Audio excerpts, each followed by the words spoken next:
Assalamualaikum warahmatullahi wabarakatuh. Kali ini saya akan mereview 3 materi sekaligus, yaitu tentang gaya belajar, masalah-masalah belajar, dan prinsip-prinsip belajar.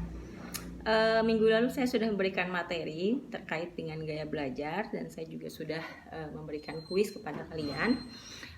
Berbicara tentang gaya belajar, ini erat kaitannya dengan cara seseorang, dalam hal ini siswa, menangkap materi yang disampaikan oleh guru.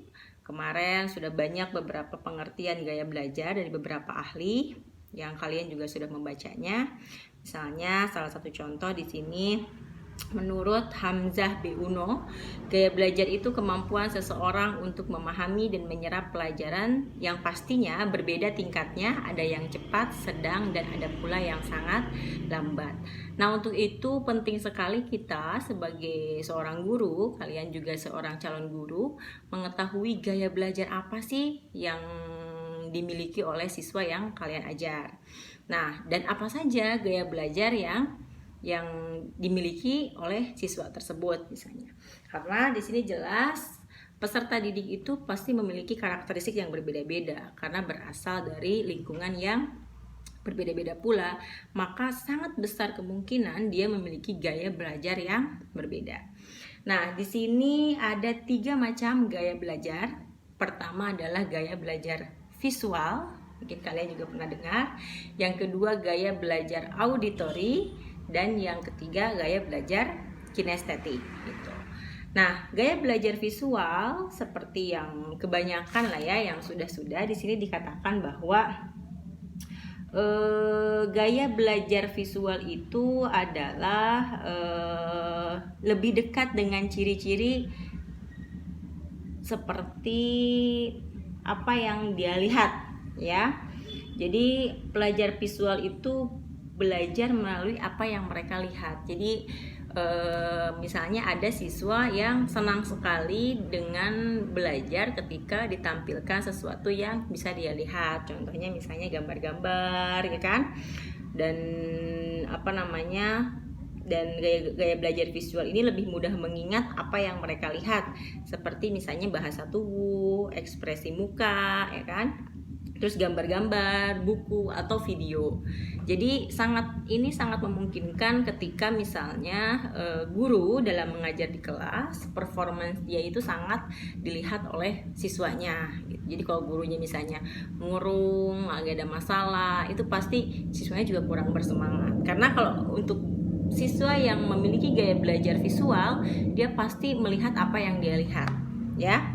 Yang gambar tadi, cara guru menjelaskan, ya kan, terus juga video gitu dan lain sebagainya. Gaya belajar kedua yaitu gaya belajar auditori ya. Di sini gaya belajar auditorial itu gaya belajar yang mengandalkan pada pendengaran untuk bisa memahami dan mengingatnya. Karakteristik model belajar seperti ini benar-benar menempatkan pendengaran sebagai alat utama menyerap informasi gitu. Jadi auditori itu berarti siswa yang memiliki gaya belajar auditori, dia sangat fokus pada pendengarannya. Misalnya bisa digunakan metode pembelajaran misalnya yang mendengarkan musik, cerita ya. Itu pun gurunya ketika bercerita intonasi sangat mempengaruhi gitu kan, bagaimana cara dia menjelaskan ya, kedengarannya terlalu cepat atau enggak gitu. Itu juga sangat berpengaruh terhadap siswa yang memiliki gaya belajar auditori. Selanjutnya yang terakhir adalah gaya belajar kinestetik ya. Ini adalah orang yang bergaya belajar kinestetik lebih dekat dengan ciri seperti saat berpikir lebih baik ketika bergerak atau berjalan. Nah, kalau dia lebih yang kinestetik itu ketika dia menangkap materi itu, dia akan lebih mudah menangkap ketika dia mempraktekannya, ketika bergerak. Jadi kalau cuma diam aja mendengarkan misalnya lalu melihat, itu dia kurang bisa meresapi gitu apa yang disampaikan oleh gurunya. Ciri-cirinya gaya belajar masing-masing kalian sudah bisa baca di materi yang sudah saya berikan sebelumnya. Nah, yang pasti di sini faktor yang mempengaruhi gaya belajar itu pastinya di lingkungan ya. Di sini menurut David Kolb, setiap orang memiliki dan mengembangkan gaya belajar tersendiri dipengaruhi oleh pertama tipe kepribadian, ya, terus juga lingkungan, kebiasaan gitu kan, serta berkembang sejalan dengan waktu dan pengalaman. Pola atau gaya belajar tersebut dipengaruhi oleh jurusan atau bidang yang digeluti, bisa jadi, yang selanjutnya akan turut mempengaruhi keberhasilan seseorang dalam meraih hasil dalam belajar. Nah, kemarin beberapa ada yang bertanya, jadi Bu, dari ketiga gaya belajar tersebut kira-kira gaya belajar yang mana gitu kan yang harus dilakukan oleh seorang guru misalnya. Nah, karena ini gaya belajar memiliki 3 macam itu, otomatis nanti guru akan menemui berbagai macam karakteristik peserta didik yang berbeda-beda. Itu artinya sebagai seorang guru kita tidak bisa memilih, misalnya saya mah mau pakai gaya belajar yang visual aja karena misalnya siswanya rata-rata banyak visual misalnya. Meskipun iya, tetap saja tidak menutup kemungkinan akan ada siswa yang memiliki gaya belajar auditori maupun kinestetik. Nah, baiknya bagaimana? Ya kita ketika menyampaikan materi pembelajaran memasukkan di dalamnya 3 gaya belajar tersebut. Tapi misalnya tidak dalam satu materi ya. Misalnya pertemuan pertama ini kalian menjelaskan, memberikan gambar, misalnya video.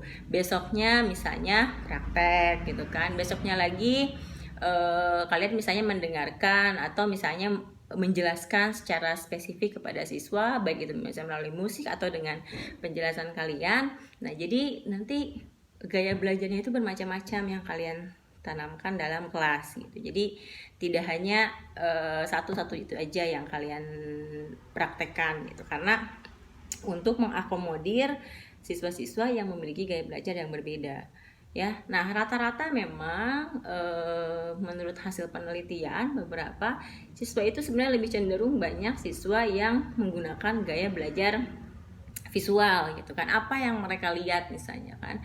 Tapi juga tidak menutup kemungkinan ada juga beberapa siswa yang memiliki gaya belajar yang lainnya, dan itu kita sebagai guru harus mengakomodir itu ya, agar tidak terjadi hal-hal yang tidak diinginkan. Nah, ini kaitannya dengan materi berikutnya, yaitu tentang masalah belajar ya. Jadi gaya belajar ini sangat erat kaitannya dengan masalah-masalah belajar. Ketika seorang guru tidak menjelaskan tanpa misalnya mengenali karakteristik muridnya itu gaya belajar apa, pastinya akan terjadi masalah ya.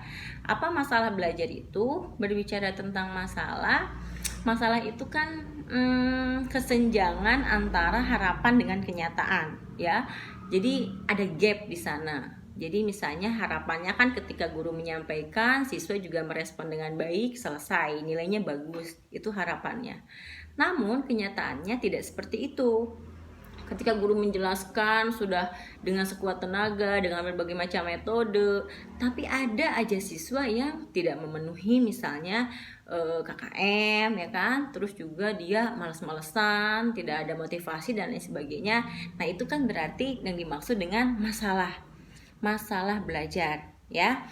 Nah, jadi kesenjangan antara harapan dan kenyataan. Nah, apa itu masalah-masalah dalam belajar? Kemarin kalian sudah mengerjakan tugas dan beberapa sudah betul ya disampaikan. Nah, di sini saya sih hanya ingin mengklasifikasikan ya bahwa jenis-jenis masalah belajar yang saat ini banyak dialami oleh siswa. Misalnya nih, yang pertama, siswa tidak mampu mencapai tujuan belajar atau hasil belajar sesuai dengan pencapaian teman-teman seusianya. Ya kan?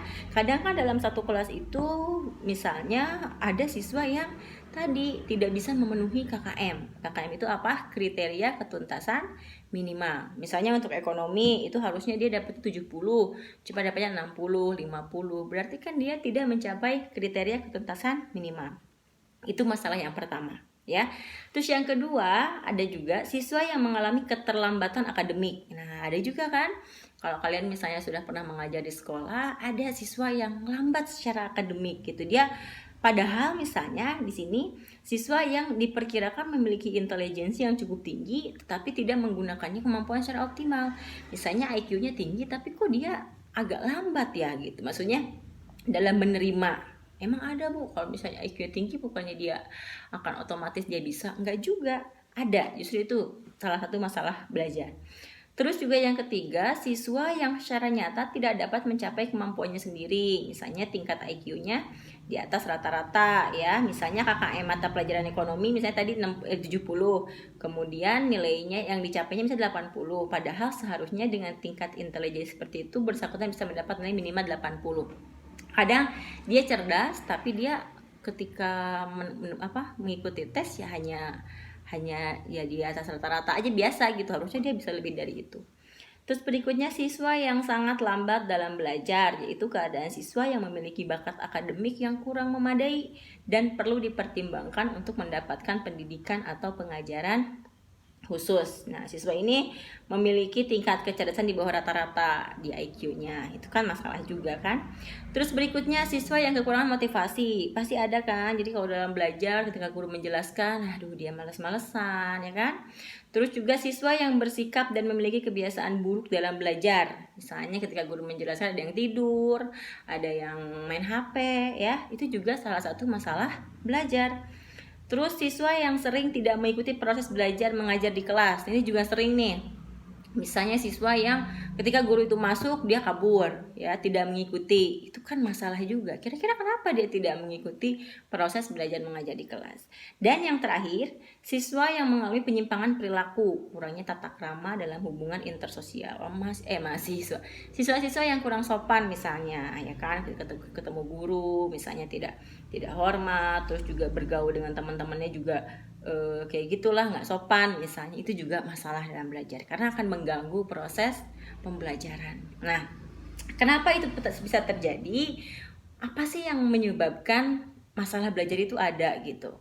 Kita kan pengennya seorang guru ya lurus-lurus aja gitu, baik-baik aja menjelaskan, terus mereka ngerti, kalau gitu mah enak ya.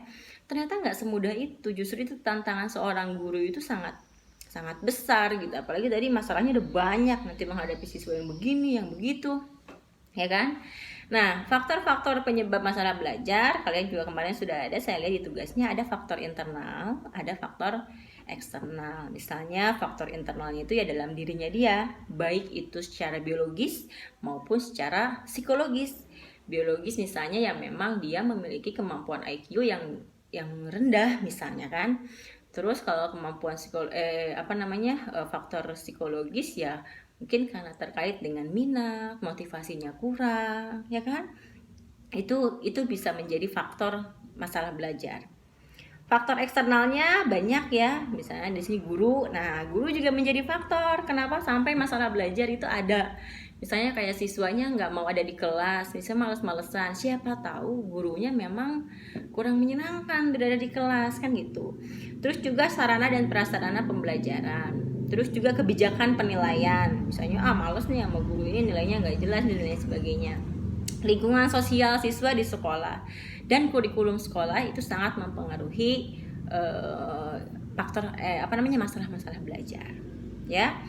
Nah, lalu bagaimana Bu cara mengatasi? Saya lihat banyak pertanyaan. Bagaimana cara mengatasi masalah-masalah belajar tersebut ketika kita menjadi seorang guru? Ketika kalian sudah tahu masalah-masalah belajar yang 8 tadi ini loh yang akan kalian temui nanti, maka pertama adalah yang harus kalian lakukan adalah identifikasi kasus. Dia termasuk dalam kategori masalah apa? Kita tidak bisa memiliki solusi misalnya menggunakan pakai ini sebelum kita tahu kasusnya itu apa, ya kan? Misalnya anaknya malas-malesan misalnya kan. Oh, berarti ini terus kalian teliti faktor penyebab masalah belajar itu. Kira-kira kenapa dia seperti itu, ya kan? Setelah itu baru misalnya kalian langsung kepada identifikasi alternatif penanganannya. Oh, apakah ini faktor orang tuanya atau misalnya faktor nanti karena gurunya yang memang kalian mengajarnya kurang baik misalnya, atau enggak karena faktor apa dan lain sebagainya. Jadi identifikasi kasusnya dulu ya. Jadi itu terkait dengan masalah-masalah belajar, meskipun kemarin ada juga yang menyampaikan bahwa masalah belajar itu adalah learning disorder, learning dysfunction, ya dan lain sebagainya. Itu juga tidak salah, betul, karena banyak orang yang menyamakan juga masalah belajar itu dengan kesulitan belajar. Maka ada learning disabilities dan lain sebagainya, itu juga boleh, ya. Oke, yang terakhir yaitu tentang prinsip-prinsip pembelajaran, ya. Prinsip-prinsip pembelajaran yang materi terakhir yang kemarin saya katakan, bahwa ketika dalam proses pembelajaran seorang guru, baik itu guru maupun siswa, itu harus memiliki prinsip pembelajaran. Prinsip yang pertama adalah prinsip kesiapan, bahwa harus dipastikan ketika akan belajar itu guru dan siswa dalam keadaan siap. Ya, semuanya serba siap. Materi pastinya, ruangan juga udah siap, sarana prasarana dan lain sebagainya. Yang kedua, prinsip motivasi. Ini juga penting. Seorang guru ketika akan memulai pembelajaran, dia harus menyampaikan motivasi kepada siswa agar dia lebih bersemangat. Ya, yang tadi kalau dia siswanya ada punya masalah dengan motivasi, itu pasti sangat terbantu. Prinsip persepsi dan keaktifan. Ini harus ditekankan ketika seorang guru mengajar, bahwa harus bisa bagaimana siswanya itu aktif. Makanya dengan menggunakan metode pembelajaran yang mengaktifkan. Lalu prinsip tujuan dan keterlibatan langsung, ini juga penting. Dalam proses pembelajaran jangan gurunya saja yang aktif, tapi siswanya juga harus aktif alias terlibat. Yang 5, prinsip perbedaan individual. Ini juga harus ditanamkan bahwa siswa jangan hanya belajar sendiri, tapi juga harus berkelompok, sehingga dia akan mengetahui perbedaan individual dari masing-masing. Yang keenam, prinsip transfer, retensi, dan tantangan. Jadi ini jangan hanya misalnya gurunya aja yang ngomong menjelaskan, siswanya iya aja, enggak. Transfer of knowledge. Jadi nanti ada diskusi di sana, ya. Lalu prinsip belajar kognitif, ya, ini juga penting, memahami konsep, tidak hanya hafalan-hafalan. Terus juga prinsip belajar afektif, sikap seorang siswa dalam proses pembelajaran ini juga harus ditanamkan dalam diri seorang siswa oleh gurunya. Prinsip belajar psikomotor, ya, bagaimana seorang siswa itu mampu mengendalikan aktivitas ragawinya. Dia harus banyak bergerak. Jadi jangan 2 jam di kelas itu diam, 3D itu duduk, diam, dengar, selesai. Enggak, ya. Tapi dia juga harus bergerak gitu, karena menurut hasil penelitian murid itu dia itu bisa konsentrasi selama 30 menit. Setelahnya itu dia akan cepat buyar. Makanya guru itu harus banyak sering-sering menggunakan ice breaking. Jadi ketika udah 30 menit makanya udah gak memungkinkan pakai ice breaking. 10, prinsip pengulangan, balikan, penguatan, dan evaluasi. Nah, itu ada 10 prinsip. Jadi harus ada pengulangan di akhirnya itu. Apa tadi yang saya sampaikan? Gitu kan. Mengulang lagi, menguatkan, dan evaluasi, jangan lupa. Ya. Jadi itu tadi 10 prinsip pembelajaran, lalu juga masalah-masalah belajar dan gaya-gaya belajar. Mudah-mudahan dengan kalian sudah mengetahui materi ini, maka kalian nanti sudah siap menjadi seorang guru dan sudah tahu ketika ada masalah apa, solusinya itu seperti apa. Semoga bermanfaat. Terima kasih atas perhatiannya. Wassalamualaikum warahmatullahi wabarakatuh.